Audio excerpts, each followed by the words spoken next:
என்னையா மறுபடியும் பொண்ணு பார்க்க கிளம்பிட்டீங்க போல? நான் இங்க வரதுக்கு முன்னாடி எங்க ஊர்ல ஒரே பேச்சு. ஜாதகத்துல ஏதாவது பிரச்சனையா? 30 வயசுக்கு மேல எல்லாம் டவுட் தான். எது? அவனுக்கு இந்த ஊர்ல ஒரு பொண்ணு கூடவா கிடைக்கல? ஆனா நீ ஓகே சொன்னதுக்கு அப்புறம் என்னால நிக்கவே முடியல. இது பறந்துகிட்டு இருந்தேன். கருப்பு சாரியில மட்டும் இல்ல, இந்த வாடமல்லி சேலையிலையும் ரொம்ப அழகா இருக்கு. வாடாமல்லியா? நான் தான் சொன்னேன்ல, இந்த சம்பந்தம் கண்டிப்பா அமைஞ்சிரும்னு.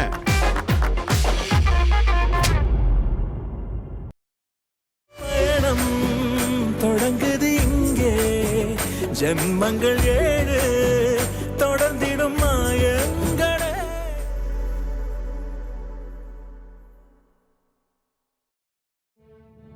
மேம்படுத்தப்பட்ட சமூக பொருளாதார வளர்ச்சியை அடைய மக்களுக்கு வழிகாட்டுவதே மக்கள் நீதி மையத்தின் முதன்மை பணி.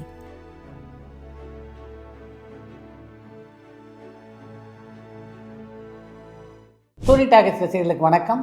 வாங்க லென்ஸ் நிகழ்ச்சிக்கு போகலாம்.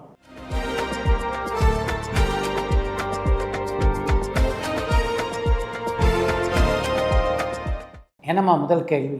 நடிகர் நடிகைகள் தடம் புரள என்ன காரணம்னு சென்னையில இருந்து சந்திரகுமார் கேட்டிருக்காங்க. நடிகையோ நடிகரோ தடம் புரள்கிறார்கள் என்றால் அதுக்கு முக்கியமான காரணம் மனம்தான். அதை ஒருநிலைப்படுத்திட்டோம்னா பல பிரச்சனைகள்லேருந்து தப்பிக்கலாம் என்பதுதான் உண்மை. நடிகை பி கண்ணாம்பா அவர்கள் திரைப்படங்கள்ல கதாநாயகியா நடிச்சிருக்காங்களான்னு கடலாடியில இருந்து பாலசுப்ரமணியன் கேட்டிருக்காங்க. தெலுங்கில் பல படங்களில் கதாநாயகன் நடித்து விட்டு தான் தமிழ் பட உலகிலே அடியெடுத்து வைத்தார் கண்ணாம்பா. தமிழ்லையும் பார்த்தீங்கன்னா கிருஷ்ணன் தூது, ஹரிச்சந்திரா, கண்ணகி போன்ற பல படங்களிலே கண்ணாம்பா கதாநாயகியாக நடித்திருக்கிறார்கள். மலையூர் மம்பட்டியன் படத்துல விக்ரமுடைய அப்பா வினோத்ராஜ் அண்ட் தியாகராஜன் 2 பேரும் சேர்ந்து நடிச்சிருப்பாங்க. அந்த படம் தவிர வேற ஏதாவது படத்துல இவங்க 2 பேரும் சேர்ந்து நடிச்சிருக்காங்களான்னு நியூ ஜெர்சியில இருந்து இளமாறன் கேட்டிருக்காங்க. விக்ரமுடைய அப்பா வினோத்ராஜும் பிரசாந்தனுடைய தந்தையான தியாகராஜும் இணைந்து நடித்த ஒரே ஒரு திரைப்படம்னா அது மலையூர் மம்பட்டியான் திரைப்படம் மட்டுமே. பொதுவாக நமக்கு தெரிஞ்சவங்க கிட்ட ஆர் ஃப்ரெண்ட்ஸ் கிட்ட படம் பார்த்தீங்களா அப்படின்னு கேட்டால் படம் பார்த்தேன், லவ் ஸ்டோரி, ஃபேமிலி ஓரியன்ட் படம் அந்த மாதிரி தான் சொல்லுவாங்க. யாரும் முழு கதையை சொல்ல மாட்டாங்க. ஆனால் இப்போது ரிவ்யூஸ் அப்படின்ற பேரில் எல்லாரும் முழு கதையை சொல்லிட்டு இருக்காங்களே, இது சரியானு பாண்டிச்சேரியிலேருந்து பெருந்தபலன் கேட்டிருக்காங்க. பொதுவாக அனுபவப்பட்ட விமர்சகர்கள் ஒரு திரைப்படத்தை விமர்சனம் செய்யும்போது முழுமையாக அந்த படத்தினுடைய கதையை சொல்ல மாட்டாங்க, கோடிட்டு காட்டுவாங்க. அதுதான் விமர்சனங்களுடைய தர்மம். லதா ரஜினிகாந்த் ஒரு சிங்கரா, அவர் பாடின பாடல்களை பற்றி சொல்லுங்கன்னு மதுரையிலிருந்து சிவரஞ்சனி கேட்டிருக்காங்க. லதா ரஜினிகாந்த் மிக அழகாக பாடக்கூடியவர். அப்படி இருந்தும் ஏன் தொடர்ந்து படங்களில் அவர் பாடல் அப்படின்னு தான் தெரியல. தமிழில் எடுத்துக்கிட்டிங்கன்னா டிக் டிக் டிக், வள்ளி, அன்புள்ள ரஜினிகாந்த், கோச்சடையான் ஆகிய படங்களில் அவங்க பாடியிருக்காங்க. நடிகர் ஸ்ரீகாந்துடைய தீங்கிரை படம் ரிலீஸ் ஆக வாய்ப்பு இருக்கான்னு பட்டுக்கோட்டையிலிருந்து பிரபாகரன் கேட்டிருக்காங்க. பல ஆண்டுகளாக படப்பிடிப்பில் இருக்கிற திரைப்படம் தான் ஸ்ரீகாந்த் நடித்துள்ள தீங்கிரை. எப்படி இந்த ஆண்டு வெளிவந்து விடும் அப்படின்னு அறிவித்திருக்கிறார்கள். இப்போதுள்ள சூழ்நிலையெல்லாம் மனதிலே வைத்து கொண்டு பார்க்கும்போது இந்த ஆண்டு வருமா அப்படின்னு தெரியல. நடிகர் கமலஹாசன் ஆரம்ப காலத்தில் கடவுளை வணங்குற மாதிரியான படங்களில் நடிச்சிருக்காரு. அவருடைய முதல் திருமணமும் அவருடைய குடும்ப வழக்கப்படி தான் நடந்துச்சு. பிறகு எப்போதுலேருந்து அவர் கடவுள் மறுப்பு கொள்கையை பின்பற்ற ஆரம்பித்தாருன்னு கோயம்புத்தூர்ல இருந்து கேசவன் கேட்டிருக்காங்க. 80களின் இறுதியிலிருந்தே கடவுள் மறுப்பு கொள்கையை தீவிரமாக ஆதரிக்க தொடங்கியவர் தான் கமலஹாசன். நடிகர் ஜெய்சங்கருக்கு ஜாதகம் மேலே நம்பிக்கை இருந்ததான்னு சென்னையிலேருந்து சந்திரகுமார் கேட்டிருக்காங்க. மக்கள் கலைஞர் ஜெய்சங்கரை பொறுத்தவரையிலே அவருக்கு கடவுள் பக்தியும் உண்டு, ஜோதிடத்திலும் நம்பிக்கை உண்டு. தமிழில் செயற்கை நுண்ணறிவு திரைப்படம் ஏதாவது தயாரிப்பில் இருக்கான்னு சென்னையிலிருந்து ராமகிருஷ்ண ராஜா கேட்டிருக்காங்க. செயற்கை நுண்ணறிவின் துணையோடு தமிழில் இப்போது எந்த படமும் தயாரிக்கப்படுவதாக தெரியல. ஆனால் மிக விரைவிலேயே அப்படிப்பட்ட படங்கள் வெளிவர தொடங்கிவிடும் என்பதிலே சந்தேகமில்லை. நடிகர் திலகம் சிவாஜி கணேசன் அவர்கள் ஆக்ஷன் ஹீரோவாக நடித்த முதல் படம் எதுன்னு கடலாடியிலிருந்து பாலசுப்ரமணியன் கேட்டிருக்காங்க. நடிகர் திலகம் சிவாஜி கணேசன் நடித்த முதல் ஆக்ஷன் திரைப்படம் அப்படின்னு மனோகரா திரைப்படத்தை சொல்லலாம். ஆனால் அந்த படத்துலேயும் முழுமையாக ஆக்ஷன் காட்சிகள் இருந்ததாக சொல்ல முடியாது. ஒரு சில சண்டை காட்சிகள் இருந்தன. அந்த சண்டை காட்சிகளில் மிகச்சிறப்பாக நடித்திருந்தார் சிவாஜி. சூப்பர் ஸ்டார் ரஜினிகாந்த் நடிச்சிருந்த வேட்டையின் திரைப்படம் வசூல் ரீதியாக வெற்றி படமா அல்லது தோல்வி படமானு சென்னையிலேருந்து பிரகாஷ் கேட்டிருக்காங்க. திரையரங்குகளில் அந்த படம் பெற்ற வசூலின் அடிப்படையில் சொல்லணும்னா வேட்டையின் திரைப்படம் வெற்றி படம் என்று சொல்ல முடியாது. தமிழ் மற்றும் ஆங்கிலம் தவிர உங்களுக்கு வேற என்னென்ன மொழிகள்லாம் தெரியும்னு கனடாலேருந்து தன்விதரன் சத்யா கேட்டிருக்காங்க. எனக்கு நன்றாக தெரிந்த மொழிகள் என்று தமிழ் ஆங்கிலம் ரெண்டையும் சொல்ல முடியாது. தமிழ் தான் நன்றாக தெரிந்த மொழி. ஆங்கிலத்தில் ஓரளவு பேசுவேன், கொஞ்சம் எழுதக்கூடிய திறமை உண்டு. அதே மாதிரி தெலுங்குலையும் கொஞ்சம் கொஞ்சம் பேசக்கூடிய ஆற்றல் எனக்கு இருக்கிறது. அதோமுகம் திரைப்படத்துடைய பார்ட் 2 எடுக்கிறாங்களான்னு காஞ்சிபுரத்திலிருந்து சரவணன் கேட்டிருக்காங்க. அதோமுகம் படத்துடைய பார்ட் 2 எடுக்கப்பட போவதாக அந்த படம் வெளியான காலகட்டத்தில் அறிவிப்புகள் தொடர்ந்து வெளிவந்தனவே தவிர அதற்கான எந்த முயற்சியும் அந்த படக்குழு எடுத்ததாக தெரியல. விஜய் டிவியில் வர சூப்பர் சிங்கர் அண்ட் ஜீ தமிழில் வர சரிகமப்பா இந்த 2 நிகழ்ச்சிகள்லையும் இளையராஜா அண்ட் ஏஆர் ரஹ்மானுடைய பாடல்களை தான் சூஸ் பண்ணி பாடுறாங்க.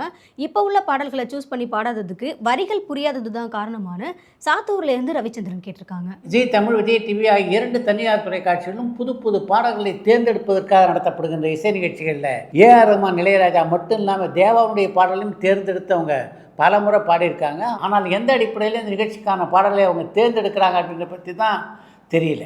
விஜயகாந்தை வச்சு அன்னையின் தெய்வம் அப்படின்ற படத்தை எடுத்த வடிவுக்கரசிக்கு அந்த படம் லாபத்தை பெற்று தந்ததான்னு தோரணமலையிலிருந்து செண்பகராமன் கேட்டிருக்காங்க. விஜயகாந்த் கதாநாயகனாக நடிக்க வடிவுக்கரசி தயாரித்த அன்னையின் தெய்வம் என்ற திரைப்படம் வடிவுக்கரசிக்கு லாபத்தை பெற்று தந்த படமாக அமையல. அந்த படத்தினை வெளியீட்டின் போது கூட பல பிரச்சனைகளை சந்தித்தார் வடிவுக்கரசி என்பதுதான் உண்மை. நடிகை ரேவதியுடைய இந்த புகைப்படத்தை பார்க்கும்போது மனசு ரொம்ப கனமாக இருக்குது. நிறைய எழுதும் சுயசரிதம் கேட்க அவங்கள சாய் விசித்ரா நிகழ்ச்சியில் எதிர்பார்க்கலாமான்னு ஸ்ரீலங்காலேருந்து ரியாஸ் கேட்டிருக்காங்க. ரேவதியை பொறுத்த வரைக்கும் நடிப்பில் மட்டும் இல்லை, இயல்பான குணத்திலேயே கொஞ்சம் வித்தியாசமான நடிகை தான் அவங்க. அதனால தான் தன்னுடைய தோற்றத்தை பற்றிலாம் அவங்க அதிகமாக கவனம் செலுத்தாமல் இருக்காங்க. ஏற்கனவே சாய் விசித்ரா நிகழ்ச்சியில் ரேவதி பங்கேற்றிருந்தாலும் சாய் விசித்ரா சீசன் 2ல் அவங்களை மீண்டும் நேர்காணல் செய்ய வேண்டும் என்ற எண்ணம் எனக்கு இருக்கிறது. அப்போ உங்களுடைய ஆசை நிச்சயமாக நிறைவேறும். டான் பிக்சர்ஸில் இனி புதுப்படங்கள் தயாரிக்க வாய்ப்பு இருக்கா? அப்படி தயாரித்தா முன்னணி நடிகர்கள் தயக்கம் காட்டாமல் நடிப்பாங்களா அல்லது அவங்கள விட்டு விலகி செல்வாங்களான்னு யாழ்ப்பாணத்திலிருந்து ஜானி கேட்டிருக்காங்க. டான் பிக்சர்ஸ் நிறுவனத்தினர் தொடர்ந்து நிச்சயமாக படங்களை தயாரிப்பார்கள் அப்படின்னு தான் நான் நினைக்கிறேன். அதே மாதிரி அவங்களுடைய தயாரிப்பில் நடிப்பதற்கும் இப்போதும் நடிகர்களுக்கு எந்த தயக்கமும் இருக்க வாய்ப்பு இல்லை அப்படின்னு தான் நினைக்கிறேன். சரண்யா பொன்வனன், ரேவதி, அம்பிகா, ஊர்வசி, குஷ்பு போன்ற 80-90களில் கதாநாயகியாக நடித்த நடிகைகளை தமிழ் மற்றும் வேற்று மொழிகளில் பார்க்க முடியுது. ஆனால் ராதிகாவை மட்டும் வேற்று மொழி படங்களில் பெருசாக பார்க்க முடியலையே, அது எதனால்? வாய்ப்புகள் பெருசாக வரலையா அல்லது தமிழ் மொழிக்கு தான் முக்கியத்துவம் அப்படின்னு ஏதாவது முடிவு பண்ணியிருக்காங்களான்னு மட்டக்களப்பையிலேருந்து மயூரன் கேட்டிருக்காங்க. ஒரு காலகட்டத்தில் பார்த்திங்கன்னா தமிழ் படங்களுக்கு நிகராக தெலுங்கு படங்களில் நடித்து கொண்டிருந்தவர் தான் ராதிகா. அதே மாதிரி மலையாளம், கன்னடம் ஆகிய மொழிகளிலையும் பல படங்கள் நடிச்சிருக்காங்க. ஹிந்தியிலும் ஏறக்குறைய 7-8 படங்கள் அவங்க நடிச்சிருக்காங்க. இப்போ சமீப காலமாகத்தான் வேற்றுமொழி படங்கள் அதிகமாக அவங்க நடிக்கலை. ஆனாலும் பார்த்திங்கன்னா போன வருஷம் கூட ராதிகா நடித்த ஒரு தெலுங்கு படம் வெளியானது. இப்போவும் 1-2 தெலுங்கு படங்களே அவங்க நடிச்சிட்டு இருக்காங்க. பொன்ராமுடைய இயக்கத்தில் சண்முக பாண்டியன் நடிச்சிருக்க கொம்பு சிவி படத்தை பற்றின ஏதாவது அப்டேட் இருந்தால் எங்கள் கூட ஷேர் பண்ண முடியுமான்னு தோரணமலையிலேருந்து செண்பகராமன் கேட்டிருக்காங்க. பொன்ராமுடைய இயக்கத்திலே சண்முக பாண்டியன் நடிக்கின்ற கொம்பு சிவி படத்துடைய படப்பிடிப்பு முழுவதுமாக நிறைவடைந்து விட்டது. இன்னும் 2-3 மாதங்களில் அந்த படத்தை திரையிலே எதிர்பார்க்கலாம். நீங்கள் சிவாஜி சாருடைய நடிப்பை பார்த்துட்டு கட் சொல்ல மறந்த மாதிரியான சுச்சுவேஷன் அமைஞ்சுதான்னு காஞ்சிபுரத்திலிருந்து சரவணன் கேட்டிருக்காங்க. சிவாஜி வைத்து 2 திரைப்படங்களை நான் தயாரித்திருக்கிறேன். 2 திரைப்படங்களில் உதவி இயக்குனராக பணியாற்றியிருக்கிறேன். ஆனாலும் சிவாஜியை இயக்குகின்ற வாய்ப்பு எனக்கு அமையலை. அதனால் அவருடைய நடிப்பை மெய்மறந்து பல சந்தர்ப்பங்களை நான் ரசித்திருக்கிறேன் என்று சொல்லலாமே தவிர கட்டு சொல்ல மறந்து ரசித்திருக்கிறேன் அப்படின்னு சொல்ல முடியாது. சினிமா ஸ்டுடியோக்குள்ளே பொதுவாக ஃப்ளோர் அப்படின்னு சொல்லுவாங்க. ஃப்ளோர் அப்படின்னா எப்படி இருக்கும்? மாடி மாடியாக இருக்குமா அல்லது குறிப்பிட்ட ஏரியாவாக இருக்குமா? ஷூட்டிங் நடக்காத ஏதாவது ஒரு ஸ்டுடியோ ஃப்ளோருடைய வீடியோ இருந்தால் எங்களுக்காக காண்பிக்க முடியுமான்னு ஸ்ரீலங்காவிலேருந்து மதிஷான் கேட்டிருக்காங்க. ஃப்ளோர் அப்படின்னா மாடி மாடியாக இருக்கணும் அப்படின்னு எதாவது அவசியமா என்ன? பெரும்பாலும் படப்பிடிப்பு தளங்களுக்கான ஃப்ளோர்கள் இருக்க அது ஒரு பெரிய ஷெட்டு மாதிரி தான் இருக்கும். உங்களுடைய பார்வைக்காக படப்பிடிப்பு தளத்தினுடைய மாதிரியை கூட இந்த நிகழ்ச்சியில் வெளியிட்டிருக்கோம், பாருங்கள்.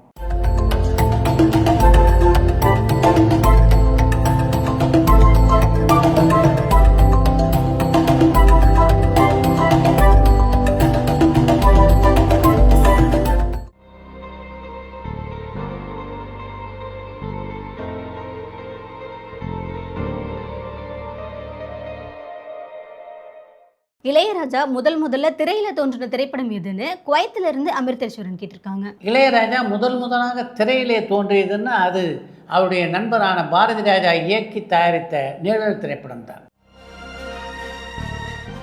அடுத்து இன்று ஒரு தகவல். தமிழ் சினிமா உலகிலே எப்படிப்பட்ட சாதனைகள் எல்லாம் செய்த ஒரு பட நிறுவனம் மாடர்ன் தியேட்டர்ஸ் என்பதை நீங்கள் எல்லோரும் அறிவீர்கள். கவிஞர் கண்ணதாசனை முதலாக கதை வசனகர்த்தாவாக்கிய பெருமை மாடர்ன் தியேட்டர்ஸுக்கே சொந்தமானது.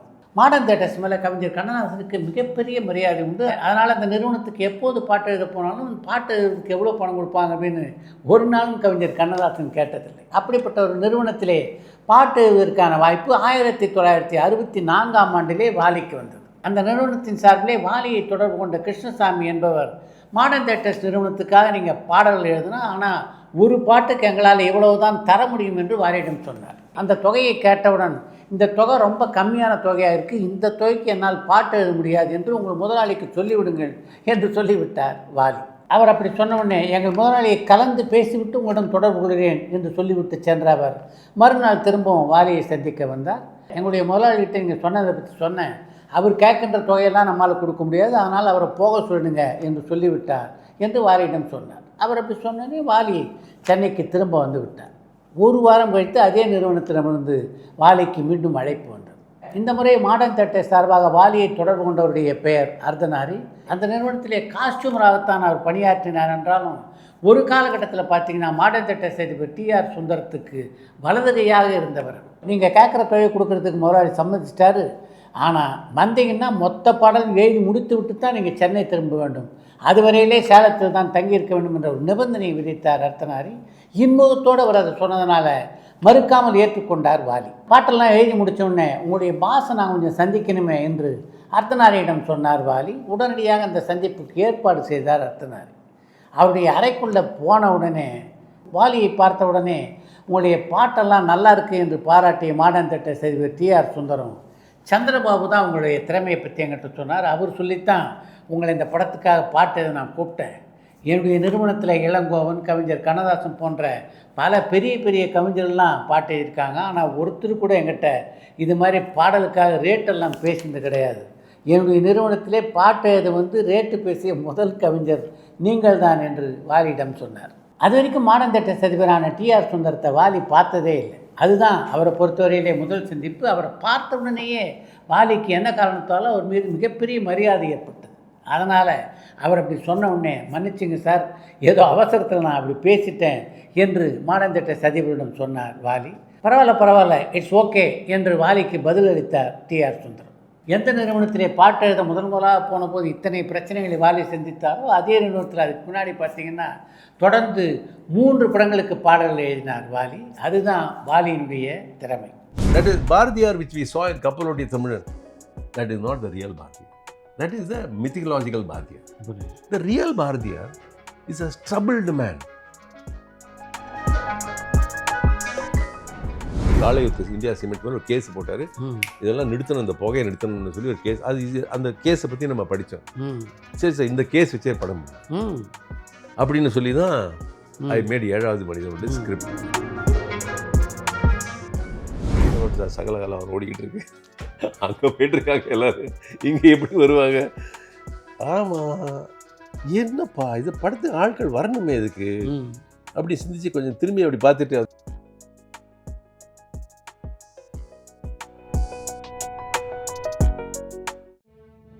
மேம்படுத்தப்பட்ட சமூக பொருளாதார வளர்ச்சியை அடைய மக்களுக்கு வழிகாட்டுவதே மக்கள் நீதி மையத்தின் முதன்மை பணி.